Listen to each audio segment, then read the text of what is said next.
Hello students, you all are welcome back to my YouTube channel that is business classes. तो आज के जो class में हम कवर करने वाले हैं ऑब्जेक्टिव्स ऑफ मैनेजमेंट। अभी तक हमने इसमें जितना भी पढ़ा हमने पढ़ा कि एक्चुअल में मैनेजमेंट क्या होता है। हमारा फर्स्ट चैप्टर चल रहा है, ठीक है, nature and significance of management हमारा फर्स्ट चैप्टर चल रहा है अभी, जिसमें मैंने आपको बताया था फर्स्ट इंट्रोडक्टरी क्लास में कि मैनेजमेंट क्या होता है, ठीक है, क्या कुछ बेसिक टर्म्स थी उसके अंदर जैसे कि एफिशिएंसी, इफेक्टिवनेस और आपका प्रोसेस क्या होता है। प्रोसेस को भी मैंने डीपली डिफाइन नहीं करा था, जस्ट मैंने आपको ऊपर से बताया था, ठीक है। नेक्स्ट क्लास में हमने पढ़ा था कि कैरेक्टरिस्टिक्स क्या होते हैं मैनेजमेंट के। आपने अगर बाकी के अभी जो 2 पार्ट्स नहीं देखे हैं प्लीज़ उनको जाके पहले देखो, तभी आपको आगे की क्लास में आगे के मतलब जो टॉपिक्स हैं वो समझ में आएंगे। ओके, तो अब नेक्स्ट स्टार्ट करते हैं हम आज के टॉपिक के साथ। आज का हमारा टॉपिक होने वाला है मैनेजमेंट के ऑब्जेक्टिव्स, यानी ऑब्जेक्टिव्स ऑफ मैनेजमेंट।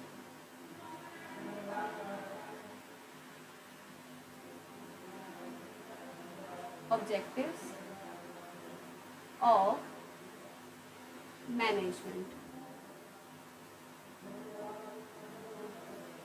अच्छा, मैनेजमेंट तो हमने आपको बताया ही था लास्ट क्लास में। मैनेजमेंट यानी कि चीज़ों को मैनेज करना, हम किस तरह से मैनेज कर रहे हैं, ठीक है। आपको बताया था मैंने कि मैनेजमेंट बहुत इंपॉर्टेंट रोल प्ले करता है, सिर्फ बिजनेस में ही नहीं, मतलब हर जगह। इवन हमारी ह्यूमन लाइफ में भी मैनेजमेंट बहुत ज़्यादा ज़रूरी है। बोलते हैं ना टाइम मैनेजमेंट, है ना, तो मैनेजमेंट बहुत ज़्यादा ज़रूरी है। तो अब हम बात करते हैं कि मैनेजमेंट करने के पीछे क्या ऑब्जेक्टिव होता है हमारा, ठीक है।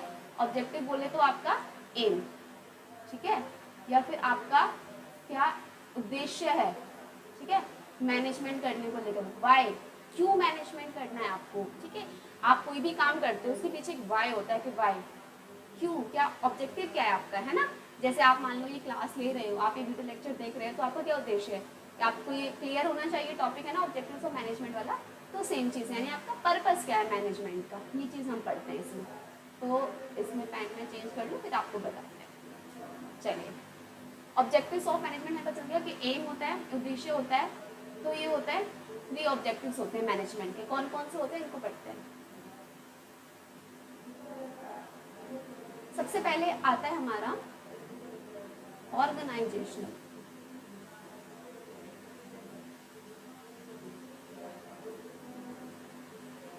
Organisational objective. नंबर 2 पे आता है हमारा सोशल ऑब्जेक्टिव, ठीक है। नेक्स्ट आता है हमारा पर्सनल ऑब्जेक्टिव। ये 3 ऑब्जेक्टिव है मैनेजमेंट के, ठीक है। Number 1 organisational, number 2 social, number 3 personal. Okay, और अच्छा होगा कि आप साथ साथ नोट्स बनाते चलें, क्योंकि मैं आपको जस्ट एक शॉर्ट एकदम क्रिस्प फॉर्म में पढ़ा रही हूँ। जो मैं लिखूंगी यहाँ पे एकदम शॉर्ट होगा, आपको कीवर्ड्स जस्ट मतलब ऐसे वर्ड्स में लिखवाऊंगी कि आप वर्ड सुनते ही अपने आप लिख दोगे कि अच्छे इसमें लिखना क्या है, ठीक है। तो इस तरह से ही करना है आपको, आप लिख सकते हो साथ साथ मेरे, ठीक है। आप वीडियो पोस्ट करके भी देख सकते हो। तो सबसे पहले हम बात करते हैं ऑर्गेनाइजेशनल ऑब्जेक्टिव की। ऑर्गेनाइजेशन ऑब्जेक्टिव यानी कि जो ऑब्जेक्टिव हमारी ऑर्गेनाइजेशन से जुड़ा हो, ठीक है। जो ऑब्जेक्टिव हमारी ऑर्गेनाइजेशन से जुड़ा हो, जिसके पीछे सिर्फ ऑर्गेनाइजेशन क्या है, आपकी कंपनी आपकी फर्म में क्या है, ऑर्गेनाइजेशन है, जिसके पीछे सिर्फ और सिर्फ ऑर्गेनाइजेशन का मोटिव हो। इसके अंदर 3 पार्ट्स कंसीडर करे जाते हैं। ग्रोथ, प्रॉफिट,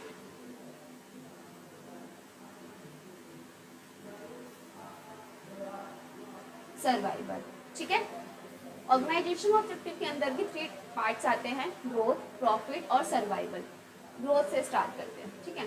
ग्रोथ, ग्रोथ क्या होता है, वर्ड से समझ आ रहा है ना हमें। ग्रोथ क्या होता है, जब ग्रो करते हैं हमारी जो ऑर्गेनाइजेशन है वो ग्रो करेगी, यानी कि बढ़ेगी। इट मीन्स अपर डायरेक्शन में, है ना। ग्रो हम अपर डायरेक्शन में तो करते हैं, ना कि लोअर डायरेक्शन में। कोई ऐसा है क्या जो लोअर डायरेक्शन में ग्रो करता है, नहीं, अपर डायरेक्शन में हम ग्रो करते हैं। तो आप ये देखो, आपने पहले क्या, आपका मान लो आपने एक छोटी सी कोई शॉप ओपन करी है, ठीक है। लाइक हम कोई ब्यूटी पार्लर ही ले लेते हैं, ओके। कोई छोटा सा ब्यूटी पार्लर आपने किसी एरिया में अपना सेटअप करा है, जस्ट नॉर्मल सी दुकान खोली हुई है, ठीक है।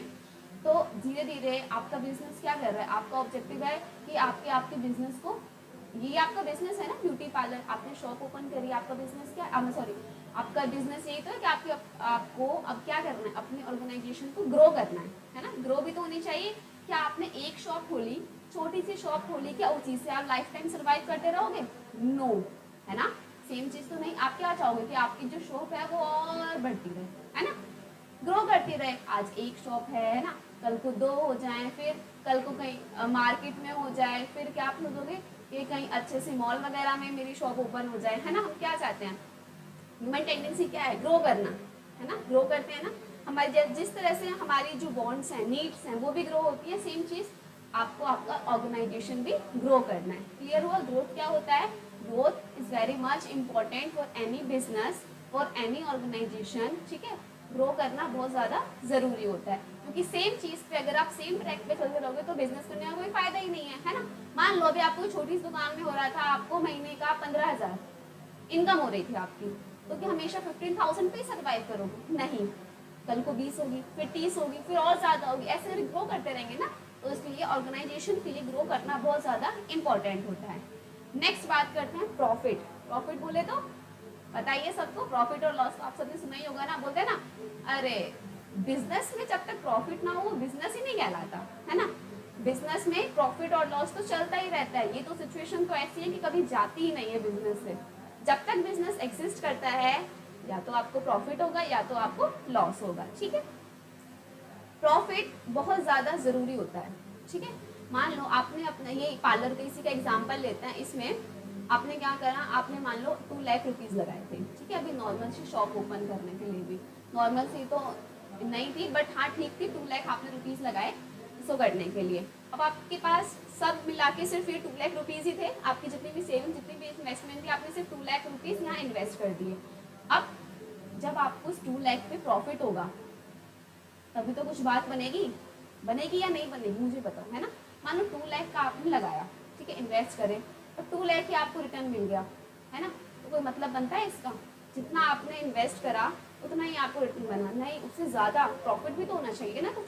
प्रॉफिट के लिए तो सब कुछ करते हैं, प्रॉफिट के लिए तो करते हैं। आप बिजनेस रन कर रहे हो, क्या करते हैं, जैसे मैंने वहाँ से एक चीज़ 20 रुपये में खरीदी, कुछ भी XYZ, मैंने 30 रुपये में आगे सेल कर दी, मुझे क्या हुआ यहाँ पे 10 रुपीज़ का प्रॉफिट हुआ ना। तो इसलिए प्रॉफिट होना बहुत ज़्यादा ज़रूरी है। प्रॉफिट बहुत इंपॉर्टेंट टर्म है, ठीक है, प्रॉफिट ज़रूरी है, इट इज़ नेसेसरी, क्योंकि बिना प्रॉफिट के you can't survive, your business can't survive, आपका बिजनेस नहीं चल सकता, है ना। और बिजनेस चलेगा कैसे, जब आपको अच्छी खासा प्रॉफिट होगा। क्लियर हुआ? तो प्रॉफिट बहुत ज़्यादा ज़रूरी होता है। नेक्स्ट बात करते हैं survival. Survival it means long term के लिए मार्केट में सर्वाइव करना। ठीक है, ये नहीं कि भाई आपने आज पार्लर खोला, 6-7 महीने चला, है ना, और आपने बंद कर दिया, चल नहीं पा रहा, वो अलग बात है, लेकिन फिर भी अपनी स्ट्रेटेजी ऐसी बनानी चाहिए ना कि हम जिस उस ट्रैक पे चल रहे हैं हम आगे ही बढ़ते रहें, रुके ना, है ना। You know never give up, हमें कभी गिव अप नहीं करना चाहिए, है ना। गिव अप ना करो। देखो मार्केट में बहुत ज़्यादा कंपटीशन होता है, आपको पता है बिजनेस को लेकर मार्केट में कितना ज़्यादा कंपटीशन है आज। चाहे किसी भी फील्ड में ले लो, बिजनेस तो बहुत दूर की बात है, आप अपनी स्टडीज़ में लगा लो, एग्जाम्स वगैरह होते हैं, है ना, UPSC के एग्ज़ाम होते हैं, SSC के एग्ज़ाम होते हैं, क्या होता है उसमें कंपटीशन बहुत ज़्यादा होता है। लेकिन कंपटीशन को फेस करने के लिए अपनी अपनी स्ट्रैटेजी होती है सबकी। और क्या होता है, हमें मतलब ये नहीं कि कुछ टाइम बाद यार एक अटेम्प्ट ले लिया अब नहीं हो रहा, गिव अप कर देता हूँ, no in the sense give up कर देती हूँ, नहीं ऐसे नहीं, ऐसे नहीं करना ना। कंपटीशन तो है मार्केट में, लेकिन हमें लॉन्ग टाइम के लिए सरवाइव करना है, ठीक है, तभी जाके हम अपने गोल को अच्छे से अचीव कर पाएंगे। फिर चाहे वो किसी स्टडी को लेकर हो, आपकी पढ़ाई को लेकर हो, या फिर आपके बिजनेस को लेकर हो। क्लियर हुआ आपको? ऑर्गेनाइजेशनल जो हमने वो पढ़ा, ऑर्गेनाइजेशनल ऑब्जेक्टिव, उसमें हमने ये पढ़ा 3 टाइप्स थे इसमें, ग्रोथ, प्रॉफिट, सर्वाइवल। ग्रो करना बहुत ज़्यादा ज़रूरी होता है, ये नहीं कि आप सेम ट्रैक पे चल रहे हो तो हमेशा उतना ही, अगर आपने एक शॉप ओपन करी है तो 4-5-6-7 या कब तक भी आपकी वो एक शॉप ही चलेगी, है ना। अब जैसे इतनी बड़ी बड़ी बिजनेस हैं, लाइक ये लगा लो, अच्छा चलो अब बहुत दूर के तो बहुत छोड़ो, अपने स्कूल का एग्जाम्पल लो। आपका स्कूल, क्या आप जिस स्कूल में पढ़ते हो क्या उसकी सिर्फ एक ही ब्रांच है? मान लो किसी किसी स्कूल की होगी, है ना, तो क्या वो, या फिर वो हमेशा से ऐसा ही था? स्टार्टिंग में तो छोटा स्कूल होगा ना, मान लो आज आप 12th तक है आपका स्कूल, पहले वो 10th तक होगा, 8 तक होगा, 10 तक होगा, 12 तक हुआ है ना। अब रिकॉग्नाइज हुआ है खुद से सीबीएसई से, फिर उसके बाद कई ब्रांचेस हैं उसकी, तो क्या करा आपके स्कूल ने, ग्रो कराना। कैसे ग्रो करा, जब उसके पास स्कूल के पास प्रॉफिट आया, ठीक है। तो प्रॉफिट बहुत ज़रूरी है ग्रो करने के लिए और मार्केट में सर्वाइव करने के लिए। और स्कूल तो बहुत सारे हैं आप मतलब उस एरिया में जहाँ पे आपका स्कूल, लेकिन फिर भी आपका स्कूल क्या है, सर्वाइव कर रहा है लॉन्ग टर्म के लिए, ठीक है, लॉन्ग टाइम के लिए। आई होप आपको ऑर्गेनाइजेशनल ऑब्जेक्टिव समझ में आया होगा। नेक्स्ट हम आगे बात करते हैं हमारे सोशल ऑब्जेक्टिव की।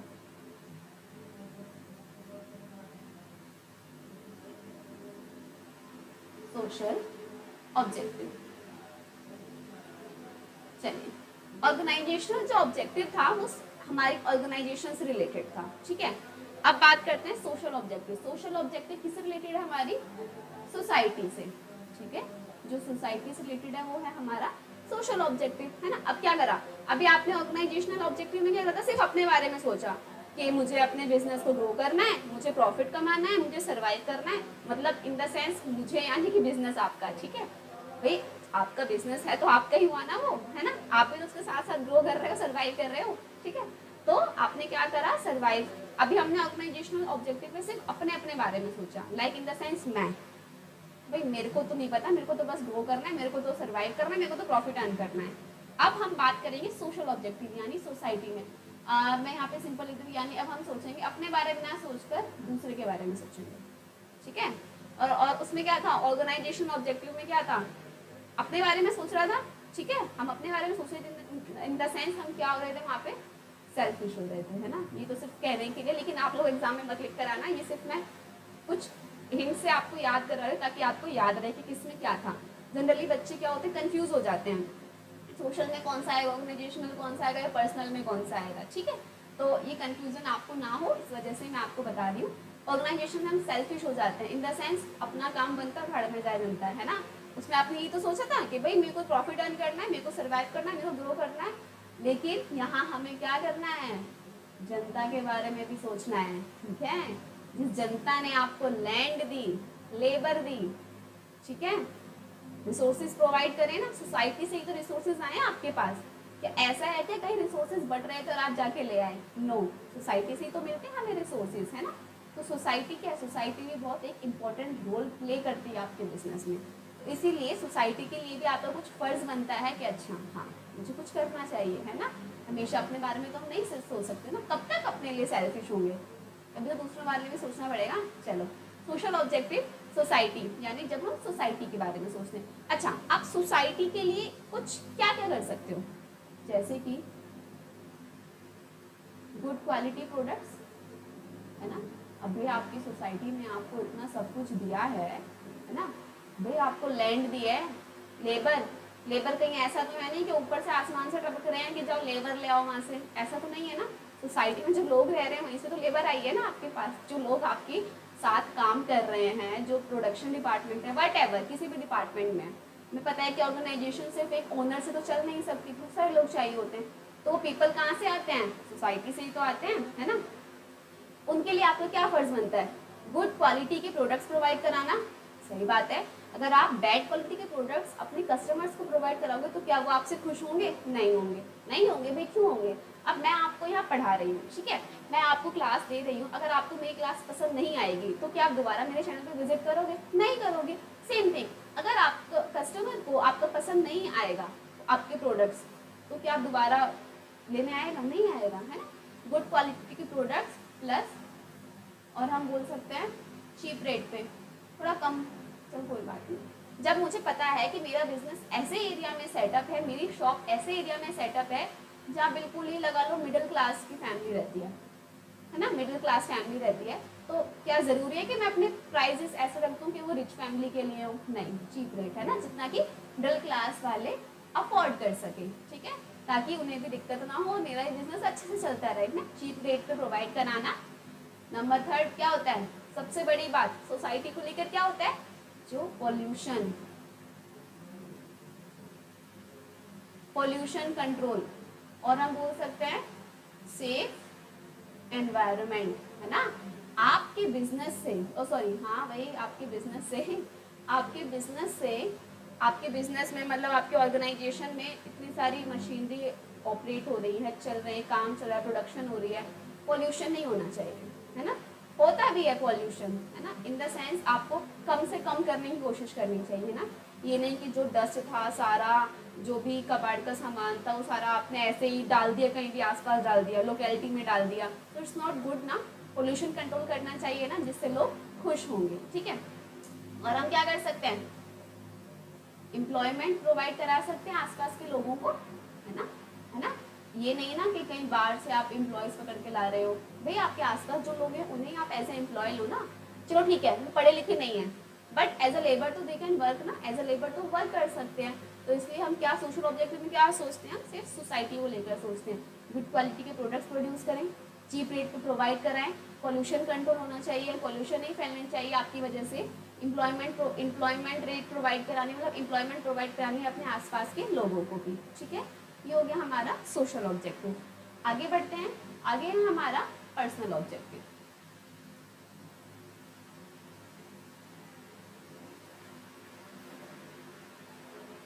चलिए नेक्स्ट है हमारा पर्सनल ऑब्जेक्टिव। अब हमने क्या क्या कर लिया, देखो अपने बारे में सोच लिया, अपने आप को लेकर चलो, मैंने क्या करा, अपने बारे में सोच लिया, ठीक है, दूसरों के बारे में सोच लिया, ऑर्गेनाइजेशन में मैंने अपने बारे में सोचा, सोशल में मैंने क्या करा, दूसरों के बारे में सोचा। अब मेरे साथ जो लोग काम कर रहे हैं, मेरे एम्प्लॉयज, है ना, मेरे साथी, उनके बारे में तो सोचना पड़ेगा ना। अपने अपने लिए तो मैंने प्रॉफिट अर्न कर लिया, चलो भाई ऑर्गेनाइजेशन के बाहर वालों के लिए मैंने क्या करा कि चलो मैंने एम्प्लॉयमेंट प्रोवाइड करा दी उनको, या अच्छी क्वालिटी के गुड्स सेल कर दिए बाहर, ठीक है। लेकिन जो मेरे साथ जो लोग काम कर रहे हैं उनके लिए भी तो कुछ बनता है ना, उनके लिए भी तो सोचना चाहिए हमें। तो जब हम अपने साथी के बारे में सोचते हैं, ठीक है, अपने कंपेनियन के बारे में सोचते हैं, कंपेनियन इन द सेंस जो वर्कर्स आपके साथ काम कर रहे हैं, उनके बिना तो कुछ हो ही नहीं सकता ना, आप अकेले तो कुछ नहीं कर सकते, है ना, आप अकेले तो नहीं, कुछ पूरी ऑर्गेनाइजेशन आप अकेले तो नहीं संभाल सकते ना। आपके साथियों ने आपकी हेल्प करी, है ना, कोई प्रोडक्शन डिपार्टमेंट में है, कोई सेल्स डिपार्टमेंट है, कोई मार्केटिंग में है, कोई अकाउंट्स में है, कोई फाइनेंस में है, कोई टॉप लेवल पे है, कोई मिडिल पे है, कोई लोअर लेवल पर है ना, हमें उनकी भी तो हेल्प करनी है, उनके लिए भी तो कुछ सोचना है, ताकि वो लोग खुश रहें। अगर वो लोग खुश नहीं रहेंगे तो क्या ये सब कुछ हो पाएगा, नहीं हो पाएगा। चलिए हम तो किस किस तरह से खुश रख सकते हैं। अच्छा, एम्प्लॉयज को खुश रखने का तरीका, भाई सैलरी टाइम से प्रोवाइड कराओ, है ना, टाइमली पेमेंट और वेजेस, जो भी वेजेस हैं उनकी टाइमली पेमेंट करो। मान लो आप जैसे कंपनीज में क्या होता है, एक डेट होती है कि भाई 10 तारीख तक सबकी सैलरी आ जाती है ना, आपके घर में भी आपके पेरेंट्स की पापा वर्किंग होंगे जिसके भी पता है ना 10 तारीख तक तो भी सैलरी आ जानी है ना, कि 10 तारीख तो कंपनी से सैलरी मिल ही जाती है, अकाउंट में आ ही जाती है। तो 10 तारीख आपने फिक्स कर ली कि 10 तारीख तक सबके अकाउंट में जो है सैलरी आ जानी है, तो वो 10 ही रहनी चाहिए, इन द सेंस कभी कोई प्रॉब्लम हो जाए, ठीक है, या कंपनी सर्वाइव नहीं कर पा रही, कोई रीज़न हो गया या कुछ भी, वो 10 से मान लो 15 या 20 एक्सटेंड कर सकते हैं, कभी होता है ना सैलरी लेट हो जाती है ना, कुछ प्रॉब्लम आ जाती है, एक आध बार ऐसे चलता है। ये नहीं कि आप 6-7 महीनों से ही सेम क्या कर रहे हो, आप 28 तारीख को सैलरी दे रहे हो, ऐसे तो नहीं होता ना। क्यों? क्योंकि भाई उनको तो अपने बच्चों की फीस स्कूल में 10 तारीख तक भरनी होती है ना, और राशन पानी किराया जो भी कुछ हो 10 तारीख तक करना होता है ना। तो ऐसे में क्या करना है, टाइमली पेमेंट करनी है और मंथली पेमेंट करनी है ना, जिसकी जैसी भी। ये नहीं कि हमने किसी की 3-4 महीने की पेमेंट हमारी पेंडिंग हो गई कि भाई कोई बात नहीं तो एक काम कर, तो 4 महीने की छुट्टी ले लियो। No, it's not good. जरूरत तो से आज पड़ रही है ना, 4 महीने बाद उसको जो होगा वो देखा जाएगा, आज तो ना उसको, ठीक है। तो ये होता है हमारा टाइमली पेमेंट ऑफ वेजेस। जब तक हम टाइमली पेमेंट करते रहेंगे अपने एम्प्लॉयज़ की, तो हमसे खुश रहेंगे। नेक्स्ट है, टाइमली पेमेंट तो कर दिया आपने, लेकिन फेयर वेजेस भी होनी चाहिए, ठीक है, यानी फेयर इन द सेंस गोरी नहीं, फेयर एंड लवली वाली नहीं, फेयर वेजेस यानी कि एक्यूरेट होनी चाहिए, उनकी एबिलिटी के अकॉर्डिंग होनी चाहिए, ठीक है, कोई डिस्क्रिमिनेशन नहीं होना चाहिए, ठीक है। ऐसा नहीं है, चलो फॉर एग्जाम्पल ले लो, आप हो, ठीक है, आपका कोई रिलेटिव आपने क्या करा, अपने ऑफिस में रख लिया, अपनी कंपनी में, ठीक है, वो ज़्यादा पढ़ा लिखा नहीं है, ठीक है, आपने लाइक प्रोडक्शन डिपार्टमेंट में रखा उसको एज अ लेबर, या एज अ हमें लगाते हैं सुपरवाइजर टाइप से ज़्यादा, बट वो पढ़ा लिखा नहीं है, ठीक है। लेकिन वो आपके नोन में, तो आपने क्या करा भाई इसकी तो 30,000 सैलरी कर दो, ये तो मेरा यार है, ये तो मेरे उसका चाची का लड़का है, फलाना ठिकाना जो भी रिश्तेदार है मेरा, ठीक है, तो आपने 30 के कर दी, चलो ठीक है। और सेम थिंग आपने क्या करा, अकाउंट डिपार्टमेंट में आपको नीड पड़ी, आपने क्या करा, उसको 15,000 दे दिया, तो ये फेयर हुई नहीं? कितना अंतर है दोनों में। एक अकाउंटेंट को तुम 15,000 दे रहे हो और एक जो सुपरवाइजर है या लेबर है उसको तुम 30,000 दे रहे हो। क्यों दे रहे हो? क्योंकि इसलिए क्योंकि वो तुम्हारा रिश्तेदार है, उतना कुछ नहीं है ना?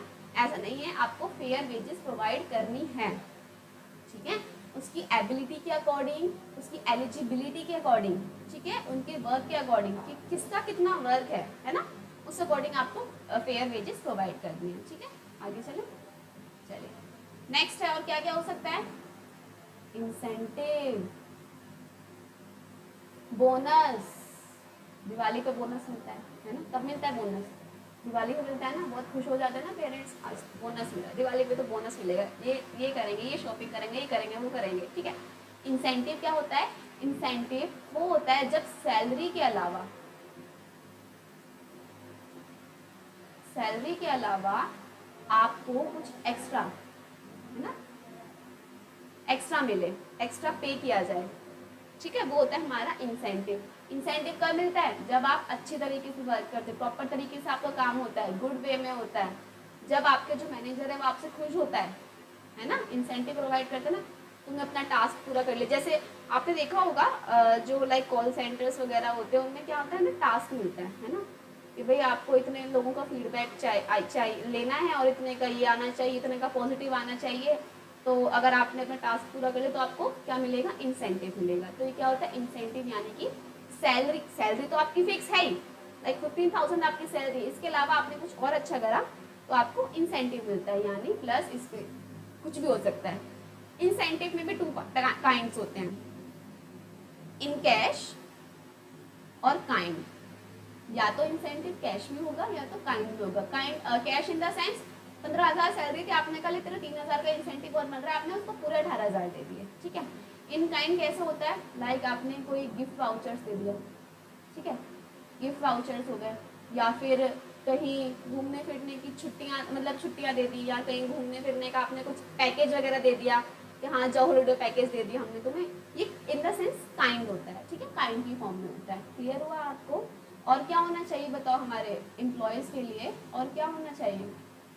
और जहाँ भी आपके एम्प्लॉय वर्क कर रहे हैं तो एरिया कैसा होना चाहिए? सेफ एरिया होना चाहिए, ठीक है।